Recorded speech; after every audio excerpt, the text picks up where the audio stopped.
With Nottingham Forest pulling off a phenomenal result at the weekend against Manchester City, I'm going to go over it in this video, how Forest went about doing it. Well, I mean, we scored a goal more than they did. That's the sort of cutting edge analysis that you'll get here on Rads. Like and subscribe for more. Now, in these videos normally I show quite a lot of match footage, but I'm always a little bit wary of doing that because you're not really meant to use too much of it. So I've got a few clips, but I'm also going to use this glorious tactics board that I made from scratch. I definitely didn't, I don't know why I said that. So Forest often this season have set up like this with Gibbs White in the 10 role, 2 players behind him, obviously the wingers and Chris Wood, and a back 4. But in this game, it wasn't quite as simple as that. We actually adjusted continuously our formation, and I think that's really impressive to be able to do it so effectively, because we basically wanted to really restrict City to find spaces and to find areas to put the ball and to run into, and this required a lot of doubling up, the fullbacks and wingers working together. Gibbs White playing a very crucial role in this game, dropping a lot deeper than he normally would, because obviously Brighton, I did a analysis video on that game, and that was, well, quite a one-sided affair, 7-0, and yeah, you saw high-flowing attacking football in that game, whereas this game it was a much different sort of approach. We had to be a lot more defensive, you know, a lot more pragmatic, and you saw a different side to us, and a side to us that I think really you have seen in essence all season, of one of being very strong defensively, and off the back of that Newcastle game conceding 4, conceding 2 to Fulham, even Exeter, obviously 5 to Bournemouth, we'd suddenly started leaking quite a lot of goals, 2 to Southampton as well. So we conceded quite a lot of goals in quick succession, having been so good defensively before that.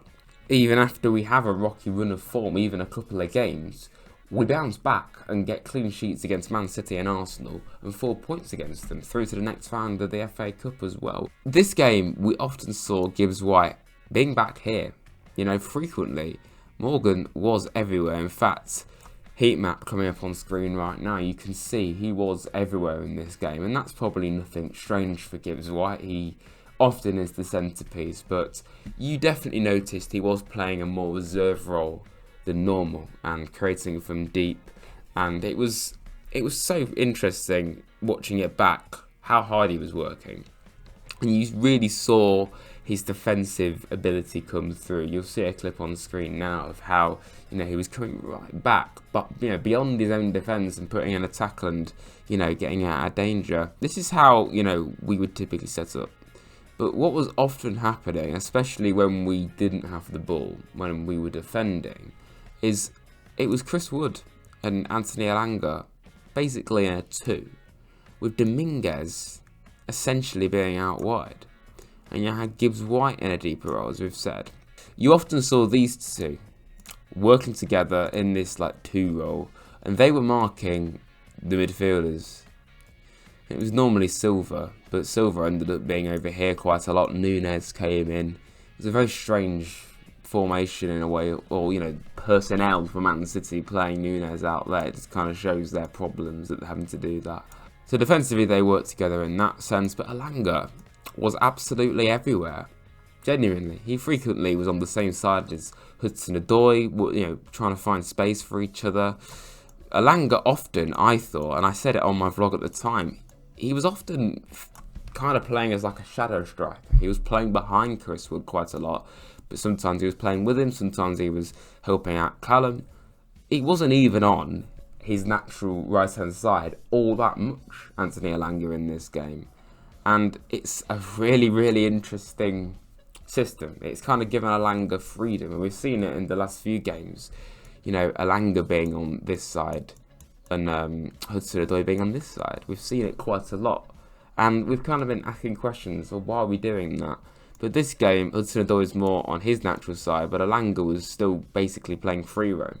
But some examples now of how we actually defended against Man City and really restricted them, because frequently the role of Dominguez and Hudson-Odoi, particularly Dominguez, was fascinating because he was often doubling up with Ola Aina when, you know, particularly Doku was coming forward. He was having to take on these two.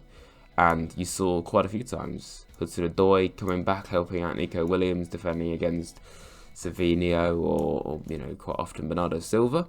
And, these two basically doubling up. And there's a few clips coming up now of when Aina was getting involved, Dominguez was just kind of coming back just behind him in support, and then there'll be times where they'll both be working together. This is very high level analysis and I hope you're enjoying it. Please like and subscribe to Rads if you're new. But I do think it's a fascinating system the way this went about, because Dominguez, he did drop into this area where he'd normally play, but he was often playing here. But it got particularly interesting when a certain Ryan Yates came on the field. We saw Dominguez go off in this moment, and Yates come on, and this saw Gibbs White basically be more of a natural number 10 like he'd typically be. And Yates kind of reverted into doing what Gibbs White was doing, and frequently Yates, he was arguably like back here, he was acting as into the centre half at times, or definitely covering this right hand side quite a lot. And I'm not even going to put Elanga right over here, because he was kind of playing in this weird sort of free roam role, and I really rate it. And obviously Hudson-Odoi, I mean, his goal ended up being from the right hand side, so those two having an awful lot of freedom together. But bringing on Yates, it really allowed us to seriously disrupt Man City and cause them a lot of problems, and I think that is exactly what Yates is good at. That's why when people criticise him, I just think, you must have quite a short memory, because this is what Yates does. He comes on, he'll ruffle feathers, he'll make it difficult for the opposition, and it's not just because he's a local lad, he's just genuinely very good at it. Some games don't suit Yates, other games do suit Yates, and this game, if he started, and a lot of us probably would have wanted him to start, wouldn't have been against it, but in the end I think we used him perfectly well, because you've got Dominguez, who's more of a technical player and more of a presser, and you got Yates, who's just going to get stuck in and cause problems. And it got particularly interesting when Ibrahim Sangara came on.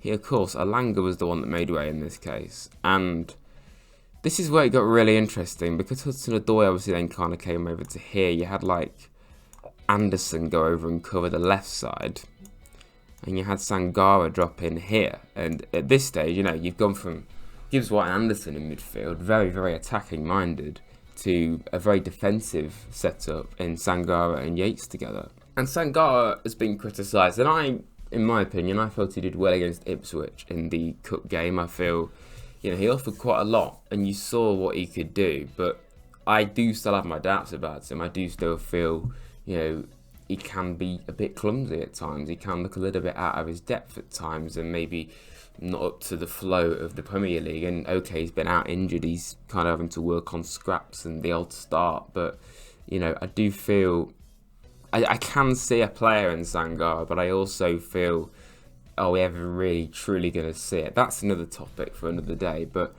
Sangara, strangely, I actually felt he came on and did a relatively good job, but of course he slipped over just before we scored that goal, and the whole crowd moaned, and I remember me and my dad were just kind of looking at each other like, that's not great, that's not really doing him any favours of getting into the team. In the end, that ended up being a really good moment, because Man City won the ball in that case, because Sangara lost it, of course. But then Aina, who was on this side in this case, he won the tackle, played it back to Matt Sells, then played it, we'll reenact it, played it over to, let's just make some space, right? Played it over to Gibbs White.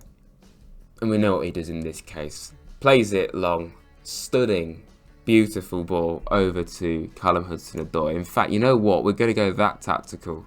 And I've not even used this board for quite some time. I'm going to try and draw it. Okay, not with that. That's crap. Give me a moment. There must be a way of me... okay. Maybe that. I want a diagonal line though. I want to reenact that ball that Gibbs White played. We can move it. We can move it. See? I knew what I was doing all along. I was just trying to fool you. Yes. That's not even very good, is it? But you get the point, hopefully. Beautiful ball from Gibbs White over to Hudson-Odoi. The fact that he looked up, found that space, having that awareness is so good. Because some players, they can be selfish. They're not going to look around. They can ball hog a bit. We saw Morato come on in this moment. And he just made it even harder. And essentially in this moment we saw it become this. It was just ultra defensive, winning balls, making it very difficult for City. And you know, that's that. And that is a literal brick wall. You're not getting by that. The regular brick wall with Morato coming in, just cementing it, you know, letting it set, really coming in and making it difficult. That wall is going nowhere. And then you've got another wall in front of it. It's literally unfair, really, on the opposition, but not that we're going to care. Incredible performance, really. And I hope this video allows you to see it for what it was, because it really was a masterclass, I think, from Forest and Nuno. And the fact that we responded from those tough games in this manner is testament to this team. Yeah, okay, we slip up against Bournemouth, Newcastle again, Fulham, typical teams that we never normally do very well against. But we looked at that tough run with Liverpool before it, and then obviously Man City and Arsenal to come, and we were thinking that's a tough run of games, and we've come out of it with a draw against Liverpool, a draw against Arsenal, a win against Manchester City. And, you know, we lost to Fulham. It was only narrow, but we did lose. Newcastle ended up being very dignified in the end, but a lot of alarm bells in the first half.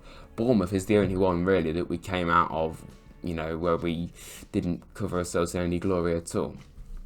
And I don't really think, looking back, that's not a bad return in the end. So hopefully you enjoyed this, and I'm glad that I got access to this board again, because I used it a couple of years ago and it just kind of disappeared off the face of the internet. So I'm glad that it's back and I can use it hopefully more. Thanks for watching, everyone, and I'll see you soon for another video, which will most likely be Ipswich reaction this weekend. Up the Reds. Thanks for watching.